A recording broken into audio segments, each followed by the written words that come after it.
Michigan's Children proudly presents Speaking for Kids, the podcast where we explore crucial conversations impacting the lives of all Michigan children, youth, and families, especially the most vulnerable. Join us each month as we explore public policies and issues in the best interest of our kids and families. We'll bring you lawmakers and policymakers, advocates fighting for change, and the people most affected by those decisions.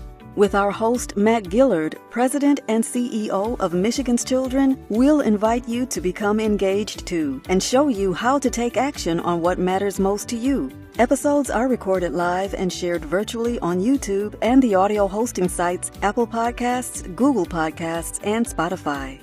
Oh, and welcome to another edition of Speaking for Kids, a podcast brought to you by Michigan's Children. I'm Matt Gillard, the President and CEO of Michigan's Children, and we're very excited to bring you this podcast today where we have two great guests that are going to talk about a very important issue and some legislation that's actually before the Michigan House of Representatives right now. So first, I'll let my guests introduce themselves. Brandy, do you want to start? Hi, I'm Rowan Morey-Pols.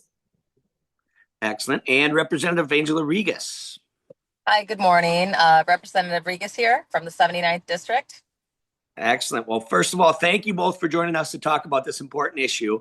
And let's jump right into it. So, Brandy, for those of listeners of ours who might be hearing about this for the first time, can you share a little bit who Rowan was and really what inspired the Rowan Act and really the Rowan Project, which is what we're here to talk about today? He's a really beautiful, bright, sunny, happy 6-year-old. He he did a lot of jokes on his mom because that's pretty much how I taught him to be. He loved to sneak up and scare me in his little costume, his little Spider-Man costume.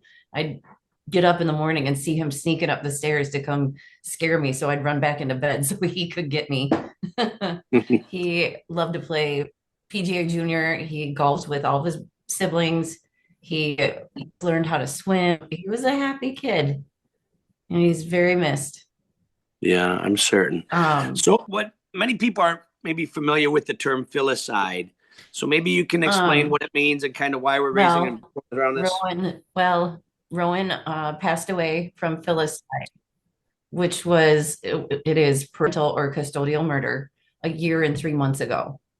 And within days of him passing away, Angela Rigas reached out to me through social media. And I was in a blur of that. I just answered back, okay. It didn't really register at the time. But she reached back out again this past spring. And I went back and looked at it. And I'm like, you know what? She wanted to meet with us. So we had a meeting with her and described the details of what happened when Rowan went missing. He was missing for 52 hours. And we were not able to get an Amber Alert. And then when he was found the third day, and he had passed. And Angela, after our meeting, asked me, she's like, what do you want to work on the most? I'm like, the Amber Alert system. And that's when we started working on Rowan's Act, 4517 and 4518 that Angela Rigas and Jerry Nyer have created. And it's incredible. And it's going to the Senate soon.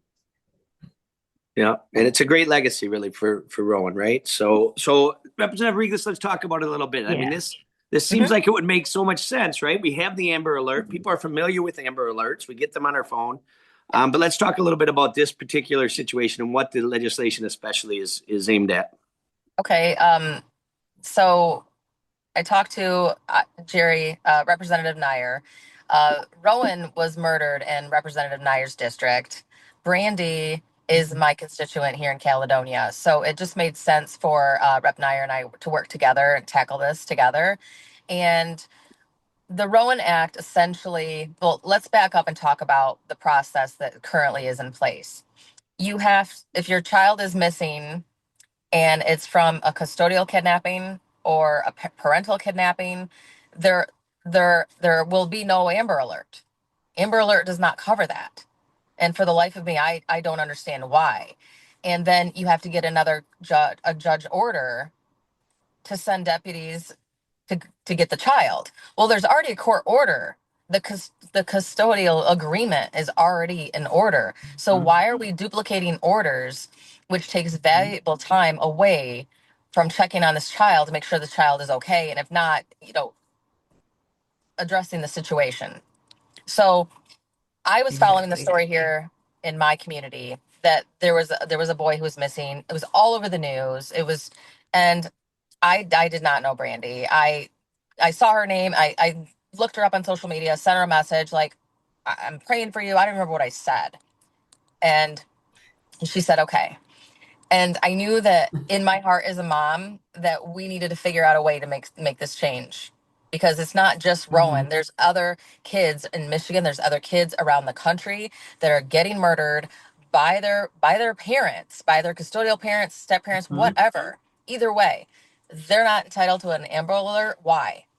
A missing child is a missing child. It should not 100%. depend on whose hands are on that child. So these bills, Jerry's bills update everything so it can be on social media. My bill would stop the wait that you currently have for a judge to sign that order, because that is where the process has failed the most. There's been many failures here, by the way. So Brandy would have called the authorities. My child is missing. He was not returned. I have, she had previous calls and reports to CPS. There's a history here. There's a paper trail. There's evidence that this child could be in danger. So the MSP with this bill could launch an investigation immediately and act now, instead of waking up a judge in the middle of the night. And the problem with this is, like, everyone needs to take every step of this seriously. Brandy, like, mothers know when there's something wrong. And Brandy was ignored and silenced through this entire process. And while we don't know exactly if anything could have changed that would have saved Rowan, but right now we're doing this for the future Rowans, because we do not want any more Rowans to happen in our state. And if this can go nationwide, that would be even better, because parents deserve to be listened. They deserve to have their calls followed through and treated seriously. No, you're absolutely right. Absolutely. No, and I think you're right. And I've actually talked to colleagues of mine from other states that work in child advocacy organizations that have been made aware of the Rowan Act and the Rowan Project. Good. And are looking at it as other states as well. So no, I think you're absolutely right. And I mean, let's not, this probably isn't going to prevent every tragedy that could happen, but there's certainly, it just seems like with the Amber Alert process we have in place and the technology that's available to folks now, that we should be doing everything we can to prevent tragedies like this. But So there is some opposition, though, to this bill. That's what I wanted to get into, yes. Representative Rigas. So how has the response been through the legislative process thus far? So we had, obviously, there were, some of my colleagues had questions like, do you feel that this gives, the authorities too much power? No, the authorities should have this kind of power. This is power that they can use to save children's lives, right? Or does this affect due process because you're not, getting a judge involved? And no, first of all, there's already a custodial agreement signed by the judge. If you do not return your child on time to the other parent, you're violating the order. There's already an order violated. Why do we need to get another order? That's repetitive. It's a waste of time. So that's why, and I explained to my colleagues, and please forgive me, I don't remember how it passed the House vote-wise, but there was very, very minimal no votes. So now it's off to the Senate. The state budget's done. Just one? Okay, good. And now that the state budget's done, that was the big hurdle to get through. We're starting to see some movement on the Senate with certain bills. We just had, the governor just signed a couple bills into law yesterday or late last week that affected our security. So we know that the Senate's starting to move. Unfortunately, this year has been gridlock in the state of Michigan because the Senate did not want to move any of our bills. And we obviously, as Republican-led House, did not want to move any of their bills because they're controlled by the Democrats. It's all, and I don't want to get too partisan on this, but there are a lot of partisan issues that have come out of the Senate that we don't approve of. The Rowan Act is a clear, common sense, nonpartisan piece of legislation that we need to get this through. There should be no argument. No, I couldn't agree with you more. Yes. And hopefully, I think we're hopeful for a number of reasons, as a child advocacy organization, that we see the gridlock subside and that we can see some of these things start to move. But I think the point you made before was absolutely right on this issue. I mean, that the Amber Alert system is in place to protect kids and to keep kids safe. And so we should be eliminating any barriers that we can to allow that to be as most effective as it possibly can. And that's why I think this makes so much sense and is so much needed at this time. And so you said the bill is moved. Yeah, we followed it through the House. I think it was a near unanimous vote, right? I think just a very, very little opposition. Is it now? Has it been referred to committee in the Senate? Where are we at exactly? It's in committee now, and Brandy's been headed doing a really to the good job. Civil Rights Committee. Civil Rights Committee in the Senate. So if listeners who want to learn more about this or want to get involved and get engaged on this issue, what can they do right now? I'll let Brandy get that one because Brandy's got it all down. She's got the whole thing. I do. They can go to the rowanproject.org and see where we're at. I've been lobbying the Senate committee members, the chair, Stephanie Chang. I've already met with her and she's on board. I'm working to get more meetings with the people sitting on that board so they can know the details of the Rowan's Act when it gets there. So far, we're not getting any no's because, like Angela explained, this isn't a red and a blue vote. It's a human vote. This when you're 5 minutes, your child missing, you will sit there and wonder why this is so difficult, let alone 52 hours of it. So it's going to go through. I have full faith in that. And Michigan will be the first state to amend the Amber Alert system that hasn't been amended since its existence almost 30 years ago. So I'm very happy and excited to be a part of it. And Angela and Jerry have worked so hard for us. Well, and I do also want to take a second to add to that this bill also provides an Amber Alert for children with disabilities and runaways. So that's very important in this time that we have with the issues with human trafficking. And, these kids are targeted, the teens and kids with disabilities are getting trafficked at very high rate. So we want to make sure that we also have the ability to put an Amber Alert out on them. And I'm the vice chair of the Oversight for Child Welfare Committee. And we have been working tirelessly this entire year on getting to the bottom of the catastrophic failures of the CPS system and the MDHHS. So that is the other side of the coin here on who failed, because the CPS absolutely failed. They failed Rowan. They failed Rowan's family. Rowan's biological father had felonies. He had drug abuse. He had drugs in the home. He had just report after report after report.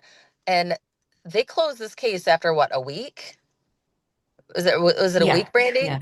Ridiculous. And I think it was within 2 weeks. Yes. And I think we've had 5 different families come in and testify before our committee that they too also had the doors shut from CPS and their child wound up dead.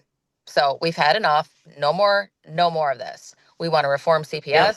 We want MDHHS to answer for these deaths.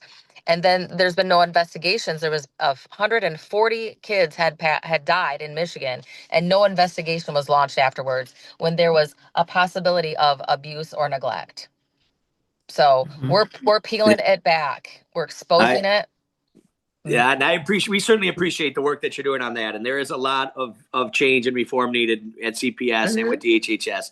I certainly understand, and we'd be happy at Michigan's Children to help you pursue that work as well. But I think a great first step to that is getting the Rowan Act here moving and get these bills passed. Yes, agreed. Yes. So any last things to add before we close this out? Well, I do want everyone to know that we started the Rowan Project because we're going to launch a national campaign for filicide awareness, because it is the biggest silent epidemic facing our country. We lose 500 to 600 children a year to this, and no one's talking about it.